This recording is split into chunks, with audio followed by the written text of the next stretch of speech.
Iran is holding a fresh round of naval drills in the Strait of Hormuz, one of the world's busiest oil and gas shipping routes. The week of war games involves warships, submarines, jet fighters, and aims to show Tehran is well equipped to defend its borders. The drills come as the West systematically builds up pressure on Iran over its nuclear program. Well, we can get more on this now and talk live to Professor Syed Mohammed Morandi from the University of Tehran. A pleasure to see you today, sir. Thanks for coming on the program. Let's talk about these exercises here. Thank you. Are we talking about a routine event, or perhaps is there some significance to the timing? Well, they are routine in the sense that they happen very regularly, but timing is always important. I think that the Iranians want to remind the United States and the Europeans that continued threats against the Iranian people, threats of military attack, by saying all options are on the table, will, if they are carried out, would have a very significant and severe response, and any aggressor against the Iranian nation would face severe consequences. And the same, of course, is true for the Israeli regime.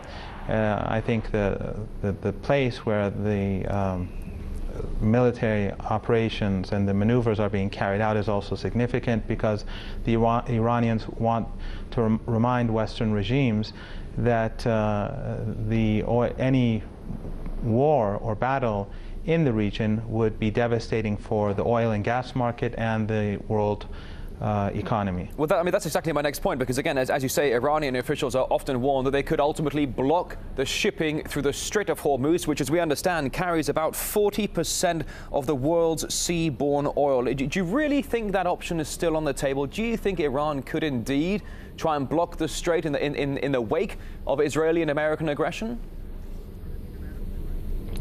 Well, I don't think that it's obvious that the Iranians don't want to block the Strait of Hormuz at all, and the passage of oil and gas. The problem is that if Western regimes carry out aggression or are aiding aggression against the country, they have bases throughout the Persian Gulf, and they have interests in the region. And if the interests of ordinary Iranians are damaged or destroyed, if Iranian targets are damaged and destroyed, then they will have to face the consequences. And those countries that support American actions, or where American bases or ships are based, they bear responsibility for any form of aggression. I don't think it's so much the Strait of Hormuz. If you look at the Persian Gulf, from the north to the south, the Iranians have borders, and if there is war, without a doubt, oil and gas installations, tankers, all of these will be devastated.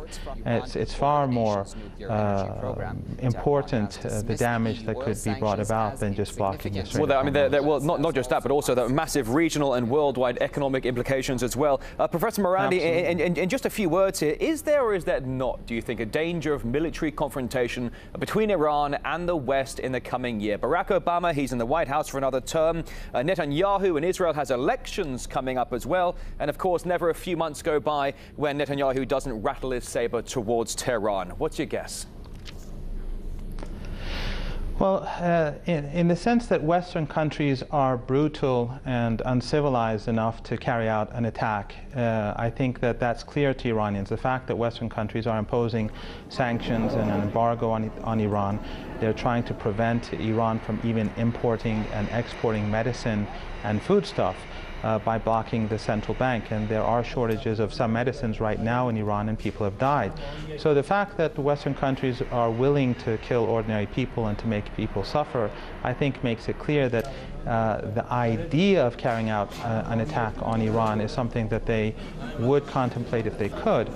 But I think, on the other hand, the Iranians believe that Western countries are much weaker today than they ever were before. The defeats in Iraq and Afghanistan, the setbacks that Israel had in Lebanon and Gaza, as well as the economic crisis in Europe and North America, make it highly unlikely.